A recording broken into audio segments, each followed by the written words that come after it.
Good morning, I'm WaywornWyrm, and welcome to my channel. And welcome to The Pugilist, Episode 6, Hornblower. Arthur was in the hospital for several days as he recovered from his wounds. Nothing made him angrier. It wasn't that he had lost a fight. He was clearly outmatched and almost fatally underestimated his foe. That was just a part of life. It wasn't even that Detective Kane knew, and his entire life was held in her hands. It was that he had been so close to ending Max in freedom, and now he was just laying here, as Badger rebuilt and most likely expanded. And he was back at square one. Even if Badger had been lying, and had no idea who let Arthur knew he'd be there was no way he'd use that dock again. And if he was telling the truth, and the dealer who had told Arthur where to find Badger had a huge target on his back, and when he was killed, Arthur had no doubt that Badger had the resources to make that happen if he was telling the truth, it would be that much harder to make sure anyone ever talked to Arthur again in his pursuit for Badger. Without stopping to think about what he was risking, Arthur had bet everything on finding and beating Badger, and he had come up short. He very well could lose his freedom, and possibly even his life, in prison. He lost his anonymity, and he had lost all of his progress in his quest to end a drug ravaging the streets of his home city.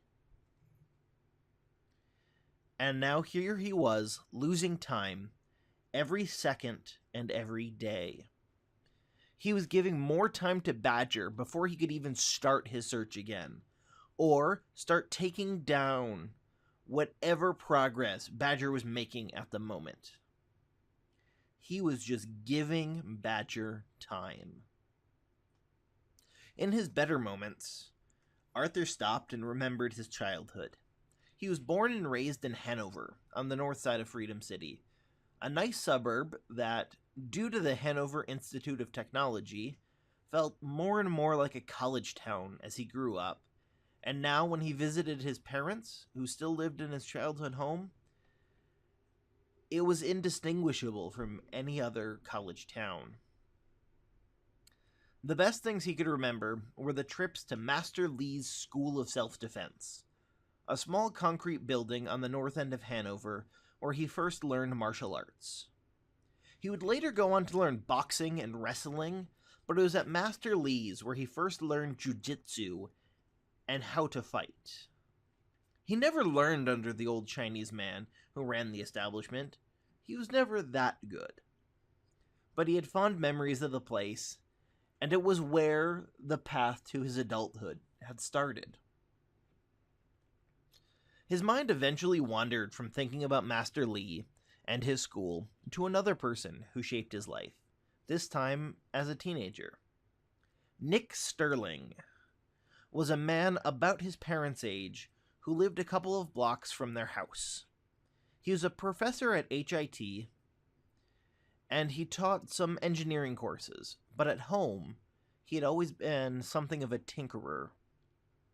Arthur spent many hours at Nick's house in his teenage years, being the man's apprentice, as they built crazy concoctions, everything from practical to Rube Goldbergian. An idea eventually began to form in Arthur's head about Nick and helping him with Badger, but it'd have to wait until he left the hospital. Finally, the day came, and Arthur was released. He took the L home, and when he got home, he checked the time. Early afternoon. It was perfect. He jumped into his car and decided to drive up to Hanover. He would pay Professor Sterling a visit. It took him almost an hour and a half to make his way through downtown Freedom and over the bridge and along the busy part of Hanover, but eventually he made it to the HIT campus, and he started heading towards where Nick's office had been. He hadn't seen the man in years, but he was at a loss, and it seemed better to him to try and get help from this mentor, rather than going to Master Lee and explaining how he was a kid who used to take courses there, and so on and so forth. Anyway, he knew Nick much better and trusted him. Of course, Professor Sterling's office was no longer his office. Arthur found the office that used to be his fairly quickly, but it turned out that Nick had gotten a promotion at some point and was now a tenured professor who had a nice cushy office elsewhere in the building. It still didn't take Arthur too long to find it once he was told where it was, and he knocked on the door. "Come in," a voice said from inside, and Arthur opened the door and stepped in. "Have a seat anywhere, I'll be with you in a second." Nick just sort of waved around to the room without even looking up. Arthur looked around the room, and it was just as he had expected it. Similar to the office he remembered. Everywhere you could fit a bookshelf that would leave everything still accessible had a bookshelf or some other shelf. There was the main desk where Nick was sitting at, and some smaller desks and counters and some tables, and everything, absolutely everything, was filled with knickknacks. Mostly pieces and parts, but some completed things and some models and various oddities. Arthur sat down and patiently waited for Nick to finish what he was doing and look up. He didn't have to wait too long before Nick looked up, and whatever words were on his lips faded as he finally saw who was sitting there. You weren't in any of my classes." A grin crossed his face. "How's it going, Arthur?" Arthur was mildly surprised at this and smiled back. "You remember me? That's amazing." "Of course I do. I followed your entire career. Great fighter. You grew into quite the man, and I'm very proud of you." "Thank you. That means more than you can imagine. What brings you here today? Surely you aren't here just to shoot the shit with an old neighbor." Arthur's face turned serious. "No. To be honest, Nick, I'm in trouble. Remember how you used to tell me to do what's right, even if that wasn't what was legal?" Nick frowned at this.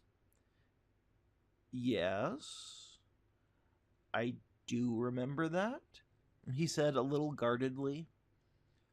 "Well, I've been violating the Moore Act." Nick visibly relaxed at this. "You had me worried there for a second. The Moore Act is serious, of course, but it's clearly unjust. Freedom has had heroes its entire existence, and now with the rise of these so-called epihumans, even with the Act, there are still more heroes now than there ever were before." "Wait," he said, an idea dawning. "You aren't one, are you?" Arthur laughed. No, I'm not an epihuman. I'm just a guy who can punch things really well." "Okay, good. So, what can I help you with? I don't have any pull at City Hall or with the police or anything." It was clear on Nick's face that he expected Arthur to be here to ask for help. And he was right. "Have you heard of a drug called Max?" "Yes, I have. I've been trying to stop Max in the theater district, and even into the Fens a little bit. I got a lead on a guy who supposedly supplies Max to the entire city." "Go on." "Well, I fought with him, and he knocked me out so bad I've been in the hospital for the last few weeks. And he took me down in less than 15 seconds. Nick's eyebrows shot up at this. "Holy shit, that's incredible." A look passed over Arthur's face at this remark, but he knew what Nick meant and didn't take it personal. "Yeah, well, he's some sort of epihuman who has claws where his fingers should end, and he knows how to use them really well." Nick nodded. So, what do you need? I need something that will help me not get hit by this guy. Do you happen to have anything? Nick looked around his office a little and shrugged. Today, no. But I can think about it and should be able to come up with something in the near future. It might be a week or two? Is that a good timeline? Arthur thought about it for a second. Yeah, I need to start my hunt of him almost from scratch. It should take me a bit to find him again. He claims he knew who told me. I imagine he either sets up traps expecting his people to betray him, or he compartmentalizes in such a way that it serves the same purpose, without the extra effort of setting up traps.